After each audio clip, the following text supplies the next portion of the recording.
Welcome to the My Dope Blend podcast. I am your host, Leslie Kirkland, and this is my wonderful co host and husband, Greg Kirkland. Wonderful co-host. Here we are at a place, a podcast where it's a safe place to talk about blended families, all things blended families, the challenges and solutions of how to get through. This episode is really a emotional one. Honestly, it's going to be about divorce. Hmm. And for those of you who are currently going through that, those of you who are even thinking about that, those who are just contemplating and don't know where to go or feel left out or left alone because you have recently gone through one, don't feel like you're out there by yourselves or, no one else has gone through this experience because this platform, this community is a community of those who have, and we're here to support you, to love on you, to help you get through it and find different ways to navigate that new normal. So please, be a part of us. Come and join our community, our blended community, a place of safe haven, safe haven, to be as transparent as you want to be. Sure. You can follow us on Instagram, and that is at I Am the Bonus Club, and subscribe. You can also follow us on TikTok, which is BMom40. But we are really excited, kind of, to talk about this situation, Are but we? more so, yeah, Am because I? it's helping others. But we're going to Okay. dive into From this that in a way perspective, that yes. is very honest and open. So, Okay. you ready for this? Mhm. We Let's about to do it. do this. We'll be right back.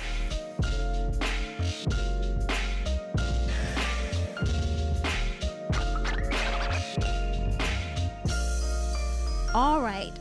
The big word that we all hate to hear, divorce.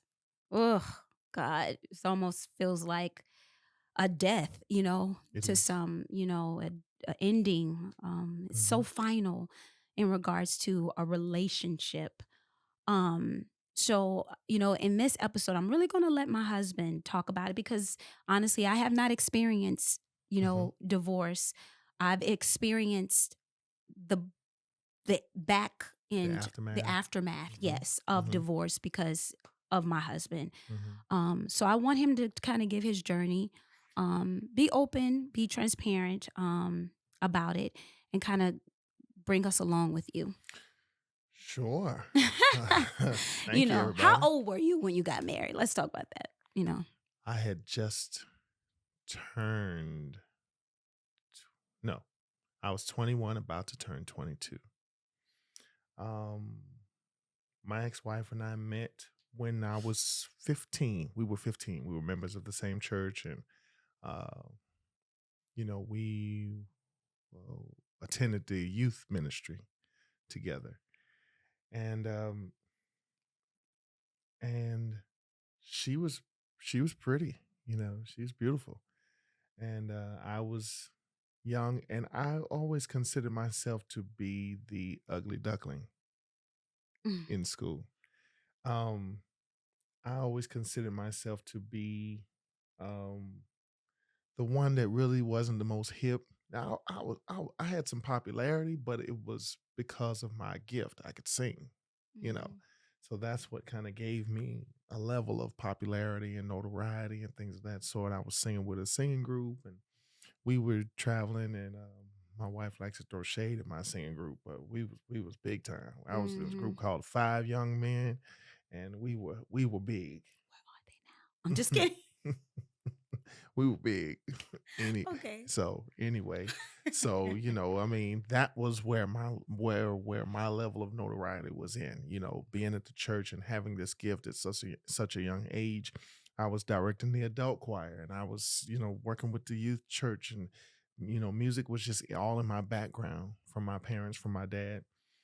And so, those teenage years of me being in high school, I was never I was never the trendy guy. Still to this day, I'm not the trendy guy. I don't wear the trendy clothes. And my mentee, our stylist, Isaac Britt, shout out to House of Carrie Taylor. Whoop, whoop. Um, he has to stay on me because I will throw on my sweats and my hokas and wear them every single day of my life. So And bad. I'm comfortable. I'm good with that.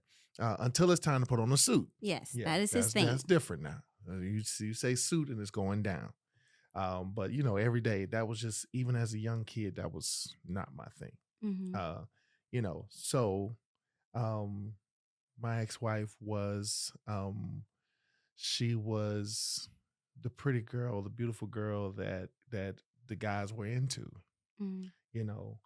And so when we got to a place where there was an attraction there, and she was feeling me and she was liking me, there was the part of me that was just like, man, this pretty girl is liking me, so it was an accomplishment, you know.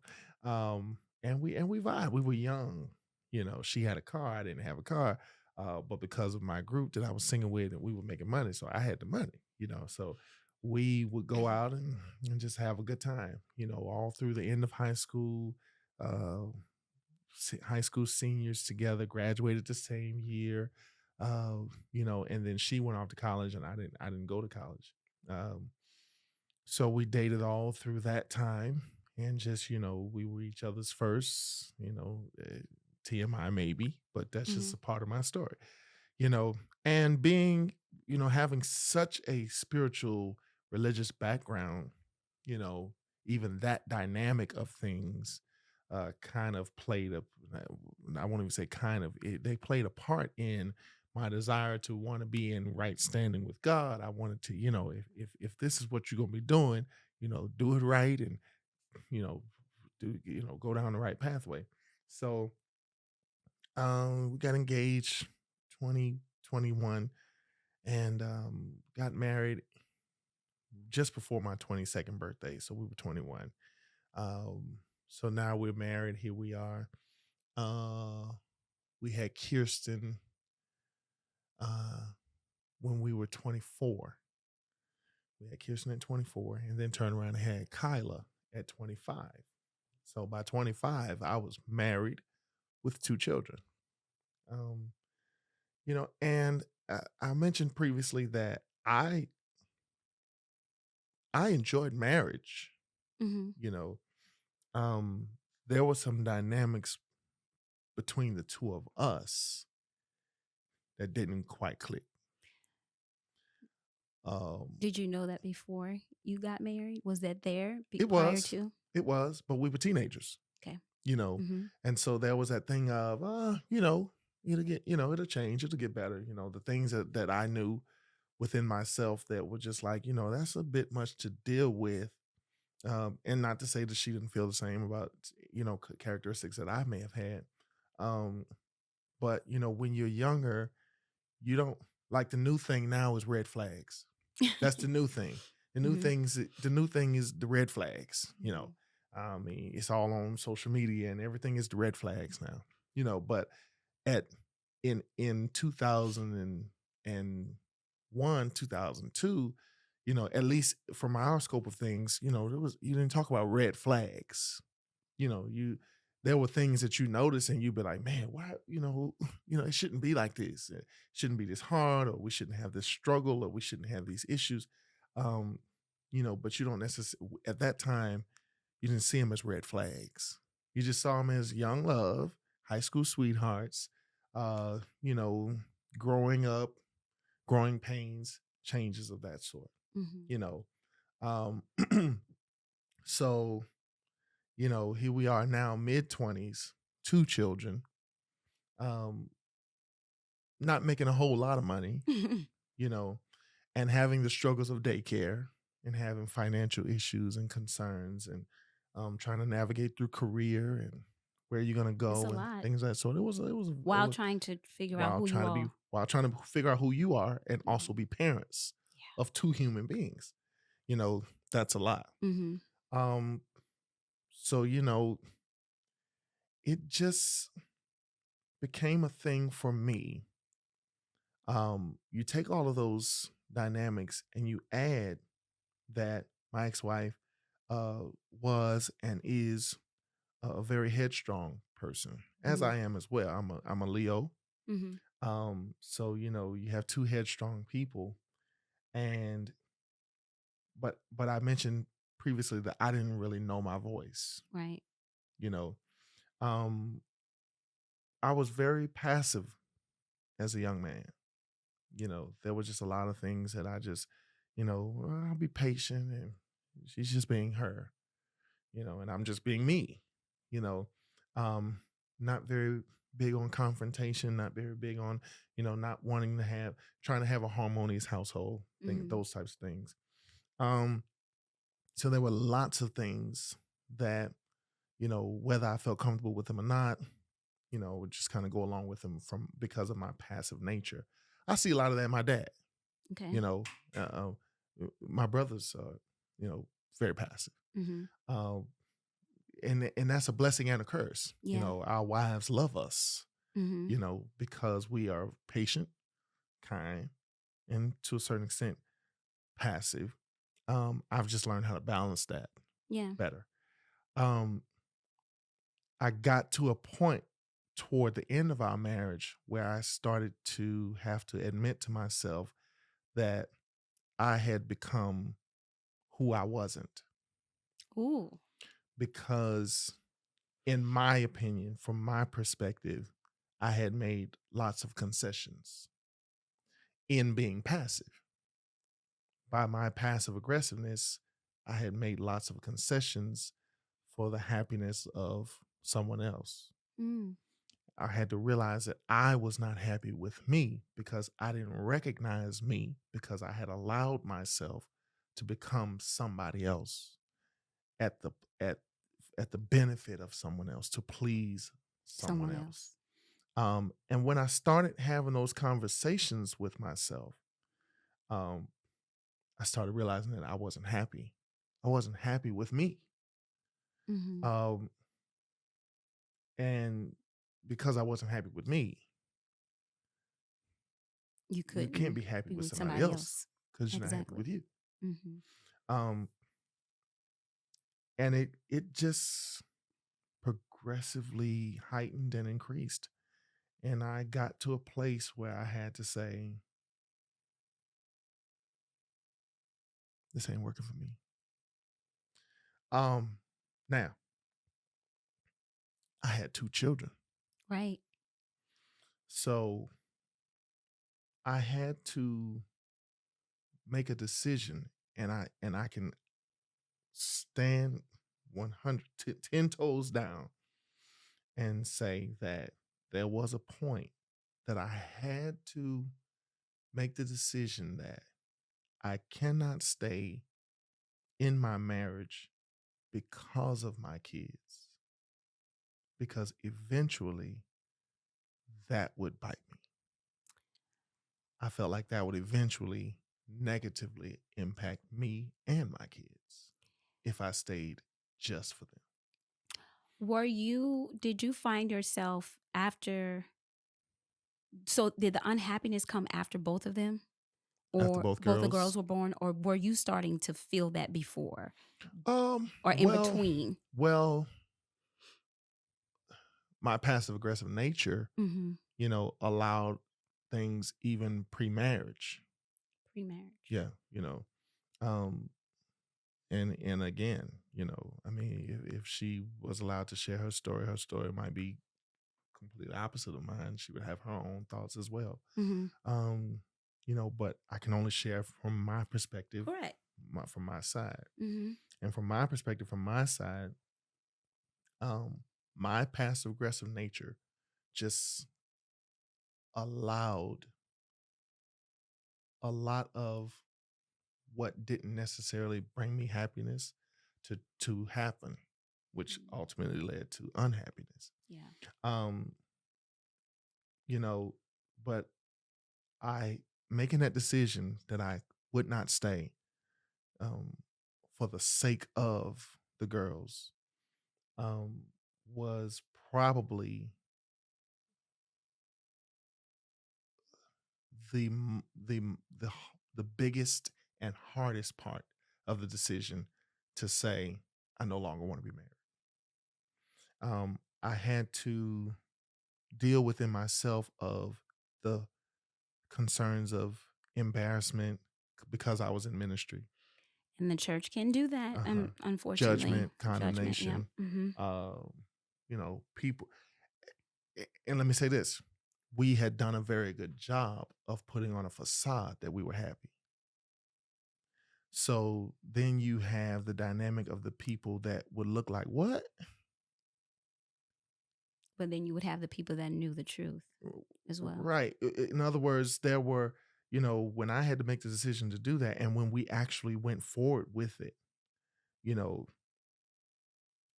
I had to deal with having to explain the fact that y'all don't live with us. That's good. I want I have so many questions. Oh, I know you. But we're going to take a small little break on that, but I want to put a pin there too because I want you to elaborate on a little bit more regarding happiness. Okay. Um, so we'll be right back, okay, guys?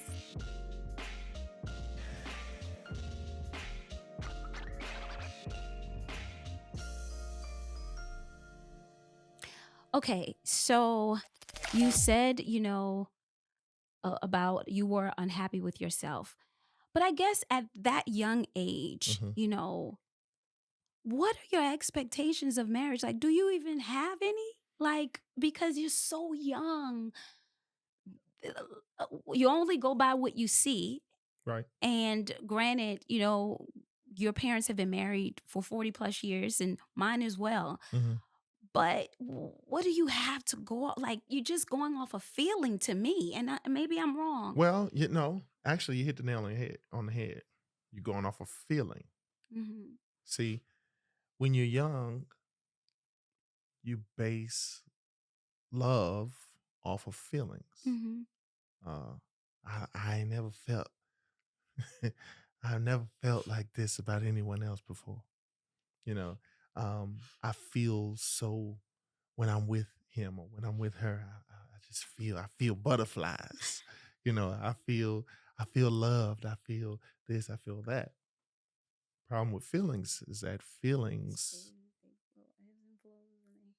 you know, um, ooh, I'm not trying to preach, so I'm not going to go down that pathway that I was getting ready to go down. I will not You do it. can't help it. I can't help it, but I'm not going to do it. No, and say what I mean. I No, want you no, to be no, no, honest and transparent. no. It's So just that there's a scripture that says, "So as a man thinketh in his heart, so is he." mhm. Right. Okay. And so, just how do you think in your heart How do you think in your heart when your brain is in your head? when your brain is in your head? Guys, that's good. How do you think in your heart when your brain is in your head? They have to work together. So, what does that They mean? have to work together. Okay, but I'm not trying to do that today. I'm not trying to do that today. That's the church in us. Okay, I'm not trying to do that today. But what I am trying to say is Hmm. that you have to be connected with heart and mind. Absolutely. You have to be connected. And that's in life in general, not Yeah. just relational, Yeah. not just relationship wise, but in life, your heart and your mind have to be connected. Yeah. Okay? Hmm. And so red flags will cause your mind to say, even though I'm feeling something in my heart, I feel, I love this person. But in my mind, wait a minute, something ain't right. Hmm. Something doesn't add up. Hmm. Something doesn't click. Correct. So you have to think heart and mind. Yeah. Make sense? Absolutely. Okay, so at that age, you're thinking heart. Mm. you know let's say now I can fast forward, and this is and I'll come back to, because we're still talking about the divorce conversation, but I can fast forward and talk about you and I when it came time for me to, when I was pursuing you and we were in the process of considering whether or not we were going to be in a relationship. I at that point, because I'm coming along and I'm divorced and I have 2 children, I had to approach you with heart and mind. Mhm. The Oh, mind says, yeah. will she accept my children? Will my children accept her? How will this dynamic go? You know, Mhm. heart says that thing fine. I love Heart says, I'm the daddy. I'm the now Yeah. that's used in a different You understand, context. but you understand though. Oh But you my understand. god. That's heart though. That's Yes. heart. Mhm. Heart is, man, it's something about her. She makes me smile. I love her personality. Yeah. That's heart. You understand what I'm saying? Mine says, but what will a blended dynamic be like? What will a long term look like?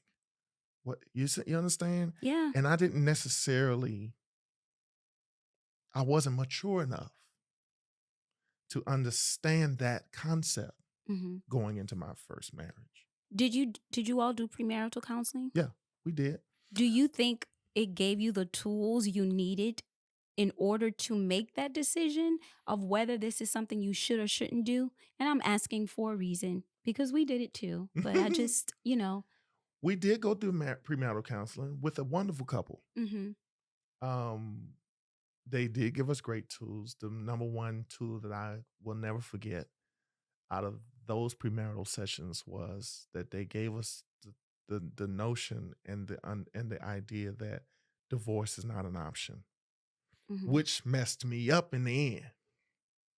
Just being completely honest and open, Mhm. because throughout the marriage, that was a mantra. That was a Divorce is not an option. underlying. Mhm. You understand? Divorce is not an option. Divorce is not an option. Divorce is not an option. Okay, but our dynamic is approaching borderline toxic. Mm. It's moving its way into toxicity.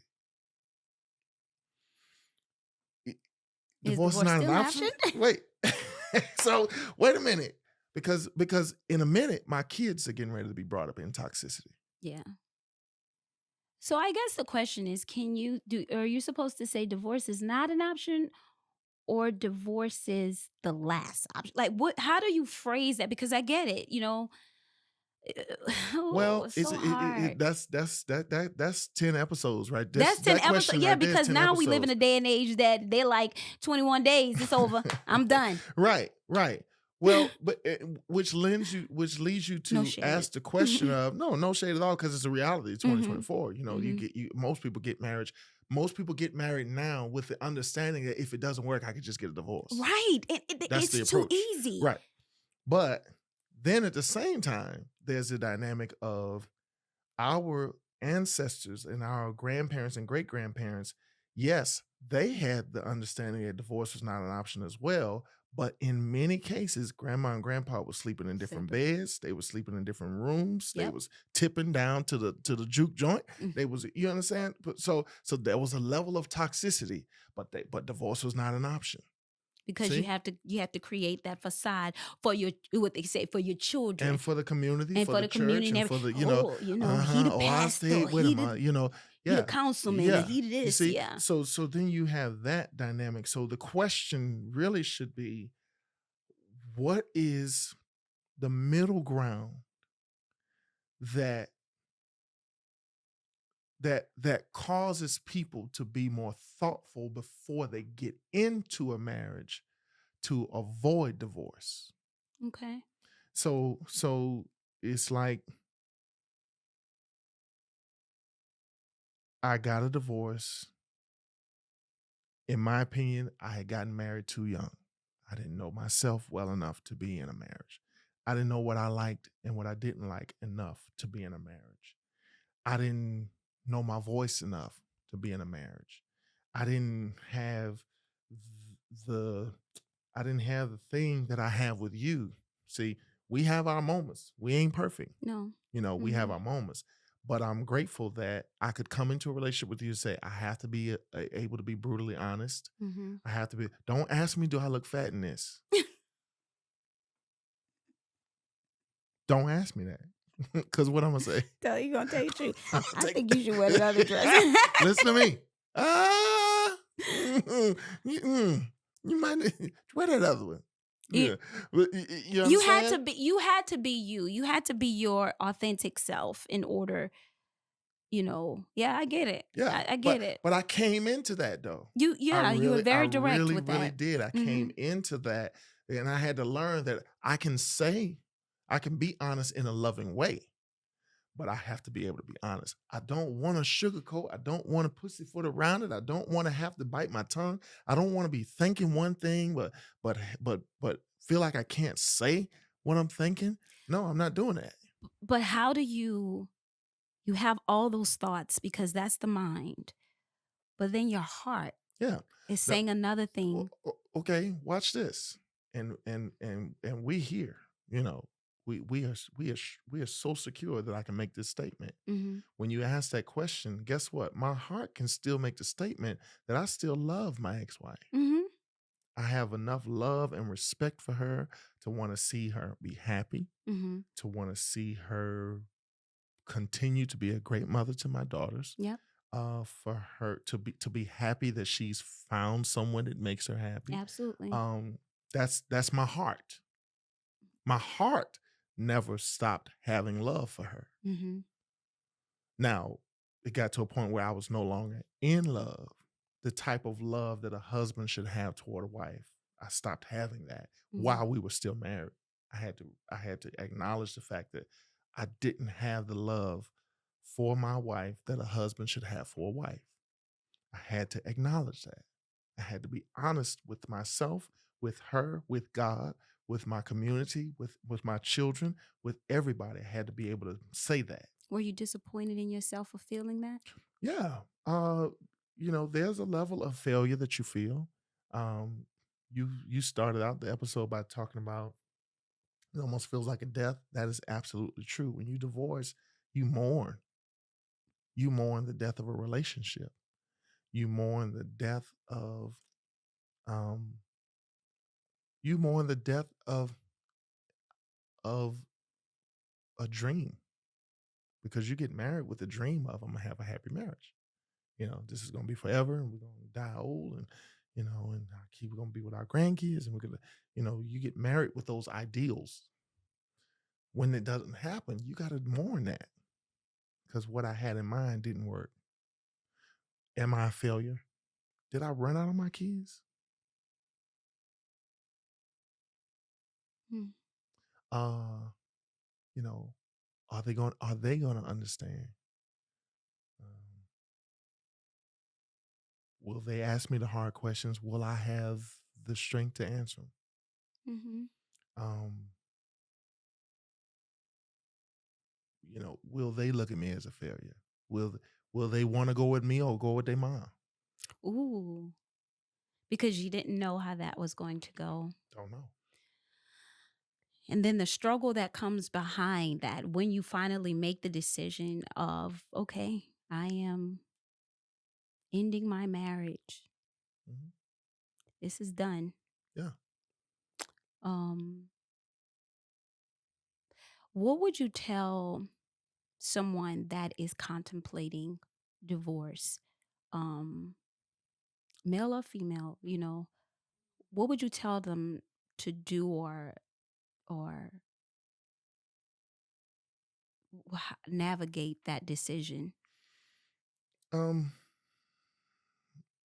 I remember, I remember talking to my pastor, Mm, um, and he said something to me. He said, "Divorce is not new." He said, "We don't talk about it. It's taboo in the church." Um, he said, "But divorce is not new." He said, "They happen every day." mhm, unfortunately. Um, he Unfortunately. said, "You have to make the decision of whether or not you are in a love filled marriage." And he also said to me that if you're feeling like it's going in that direction, he said, what you need to do is try counseling. try, um, you know, uh, well, counseling in essence would embody everything. Mhm. Even if you look at different things to do, at the end of the day, it kind of all come back to counseling. But in essence, what he said to me, not even in essence, what he said to me was, at the end of the day, you are going to have to be able to answer the question of, did I try everything before making the final decision? He said, because if you make this decision and then you look back and the question is asked to you, whether it's by your children, Mhm. whether it's by your ex, whether it's by your community, whether it's by yourself, if you ask yourself the question, did I try everything? And the answer is no, you should not have gotten, and you should not get a divorce. And that triggered me to go to counseling. We went to marriage counseling. Uh, we tried retreat went to, Everything. That before I had to say, all right. this is it. Mhm. Yeah. Okay, so guys, we are going to come back on. I want to talk about the aftermath of I am divorced now. I'm divorced, because I think individually you go through emotions. Um, because as you stated, you're mourning. Mhm. So we're going to talk a little bit more about mourning. All right.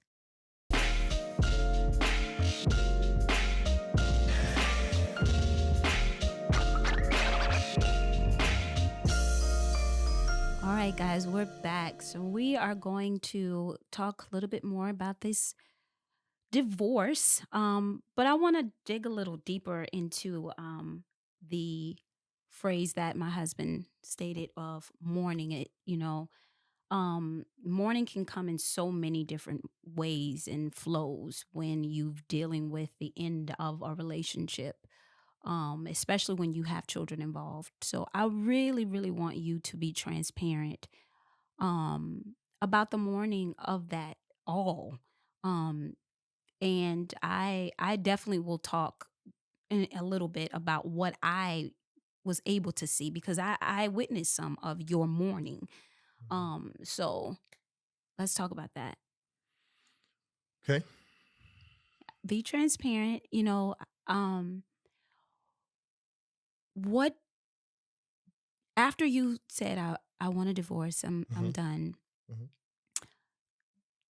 Bring us through that part of walking away, realizing I'm not waking up to my kids anymore.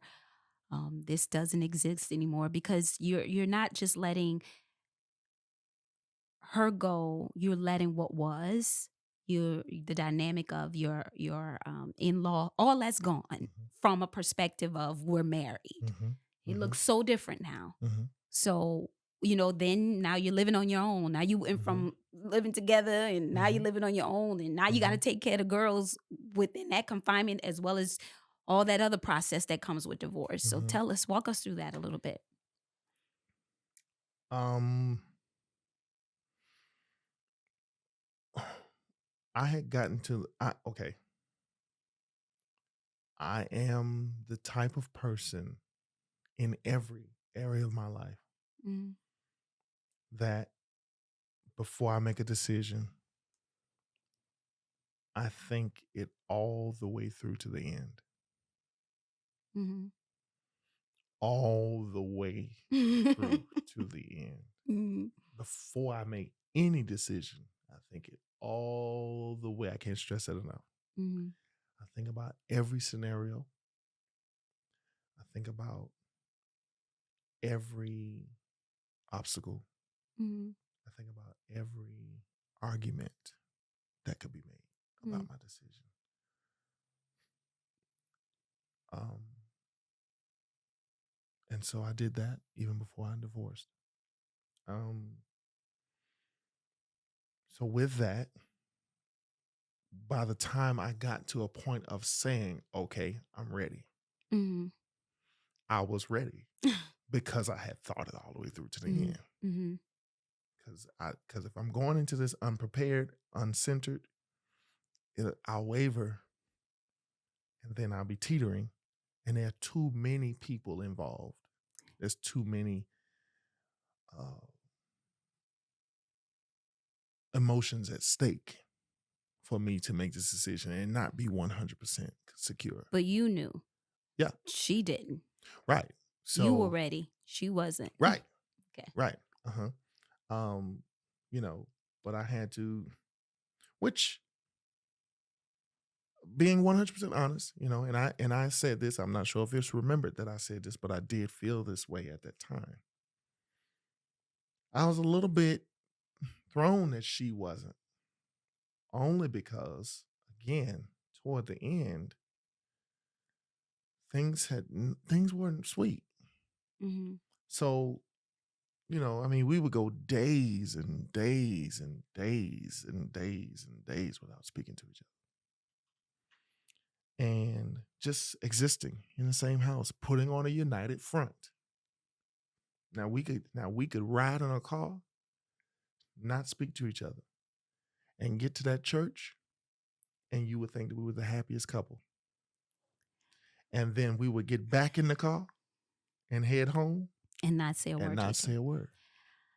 It was you Unfortunately, understand? there's so many people that Yeah, probably do the exact same thing. absolutely, And those absolutely. listeners and And, viewers may be and doing the now, exact same thing. absolutely. But now let me say this now. Yeah. Now, that's not that's marriage sometimes. That I mean, is. we do that We do, sometimes. I but mean, we, but ours that's is, just being real. yeah, but You ours know, is, that's not toxic it's not though. toxic. It's, We're gonna eventually give in, yeah, and not just eventually give in, but in most cases, especially on her we do. from her perspective, it's hard for her to be quiet and not speak to me. So, Oh my God. so just being honest, No, I now mean, we she really gonna wants to talk, we really gonna but do this? but, Because I could say I'm not talking to you for 5 minutes. I'm not talking to you and for I'm 30 gonna minutes. die laughing He gonna die laughing, but because then he she gonna be can't do like, it. "Come here, don't do that to me. Don't say that. Don't act All like you right. ain't gonna do that." Oh my God! Okay, but anyway, Get back to the story. what I'm saying is, my point that I'm making is that, I'm not trying to say that if that happens, I mean, it happens. It Mhm. happens. You don't like each other every day. No. That's just marriage, period. Hmm. There's no perfect marriage where everybody talk to each other all day, every day, always happy, always in love, always. Sometimes I'm watching my shows and in my and phone. and I can't wait. Anyway, what I'm saying is, what I'm saying though is, in our, you know, situation, it wasn't that. Mm. It wasn't that. So I, at that time, you couldn't have paid me to think that what I was feeling wasn't mutual, because it was just it wasn't sweet. It just wasn't.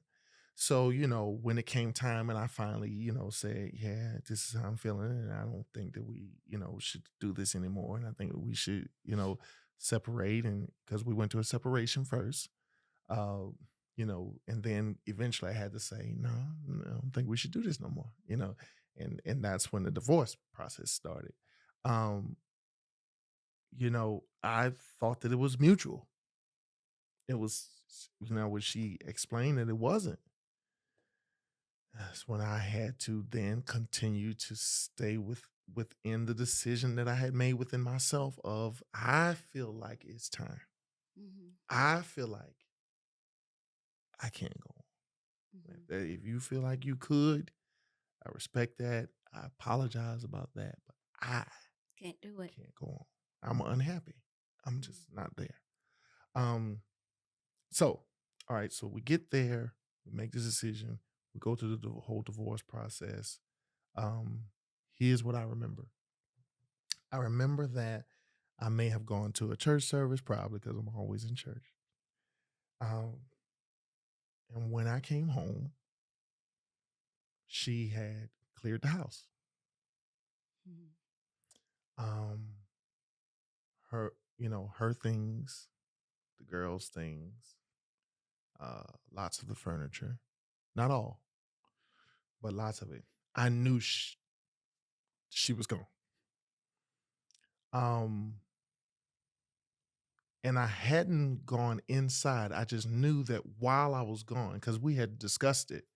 We had discussed that she would come.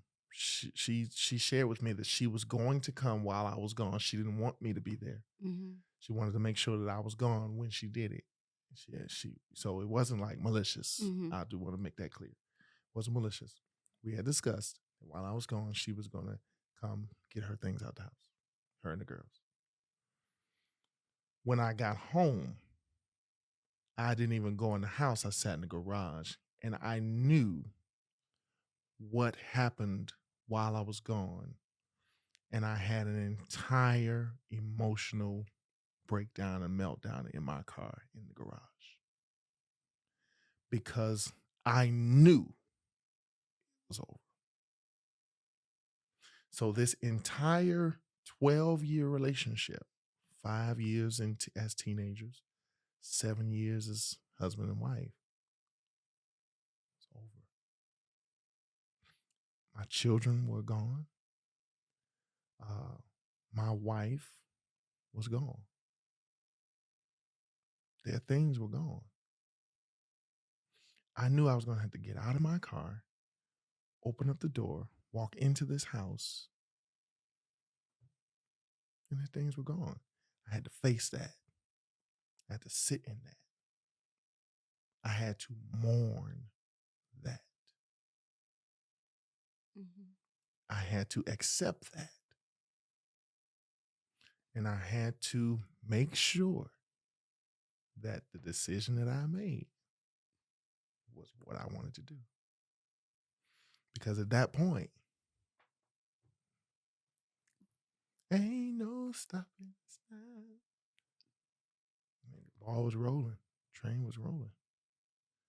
Um, got myself Was together. that Go ahead. feeling going into the house when you went in the loneliest feeling ever of, oh my God, my wife and my kids, especially my kids, because I know they used to greet you. My Mhm. kids are not, I don't, no greet at the door. It was overwhelming. Um, it was overwhelming.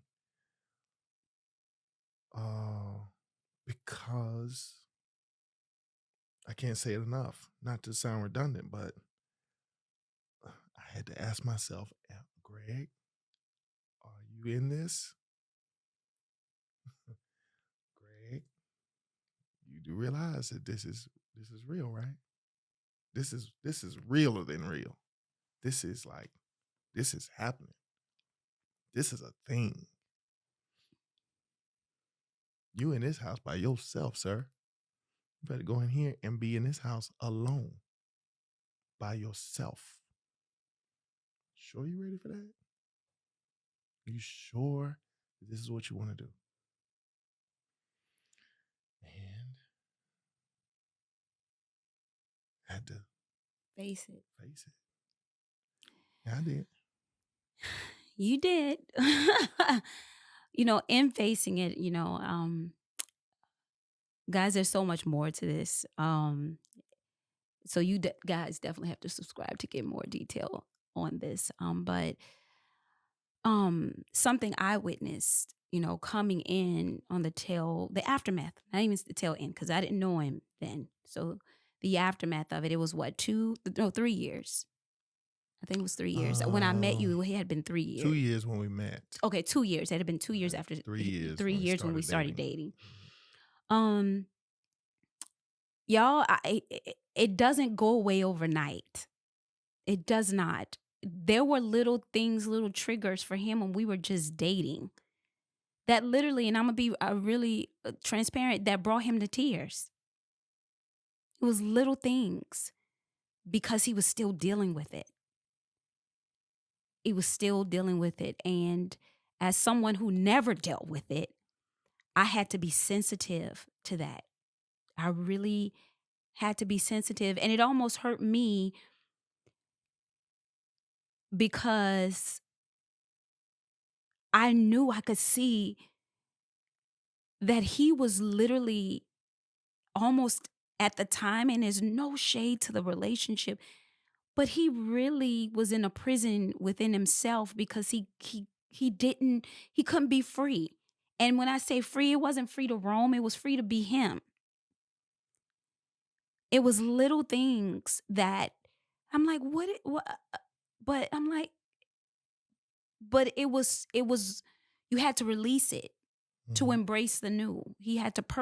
purge it to embrace the new. Sure. And I had to be supportive of that and allow him to do that Mhm. if I wanted him to be whole Mhm. within our relationship. And you did. You did an amazing, there was some tug of war. Yeah. There was some moments where I was just like, "Greg." And it wasn't even you, it was just things that I had to,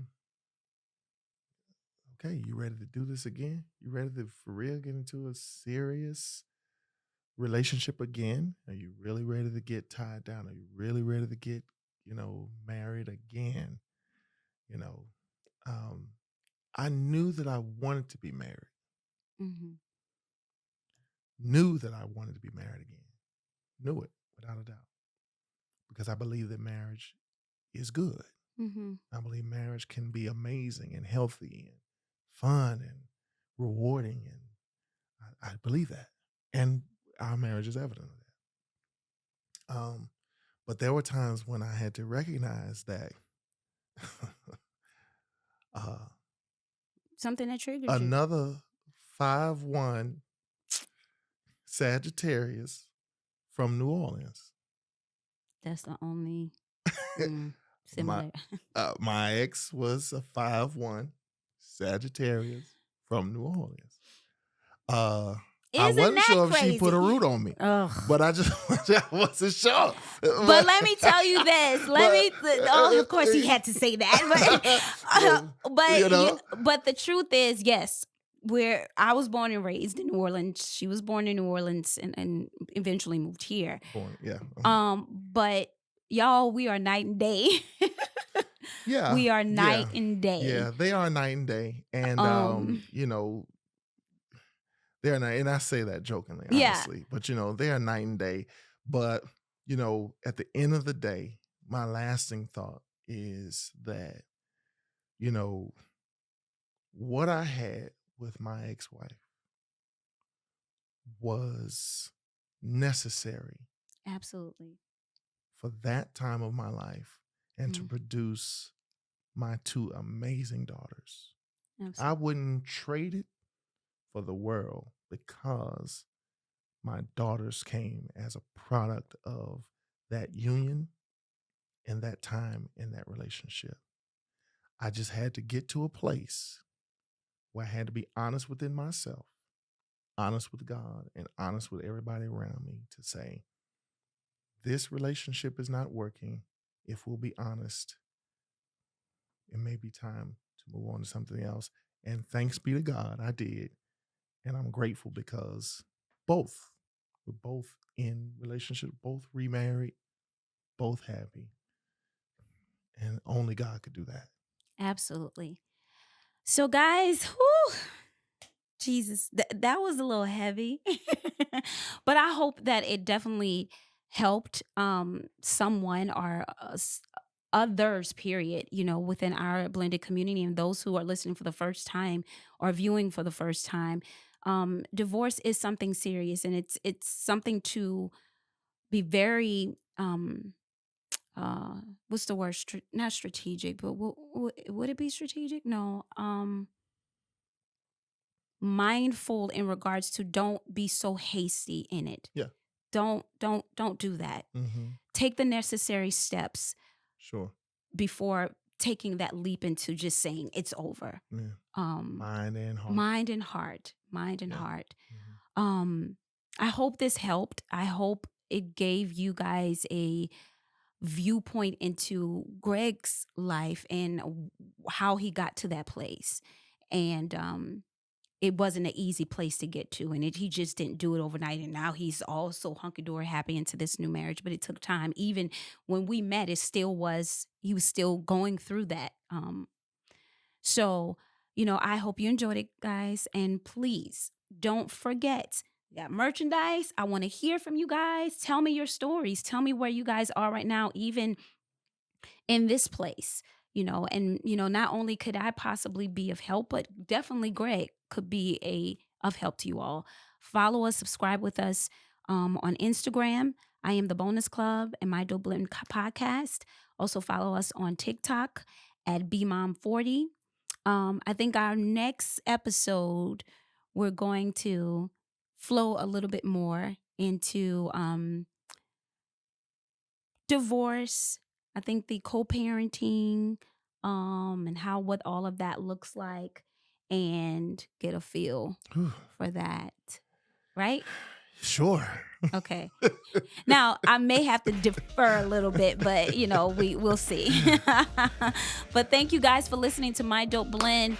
Peace out.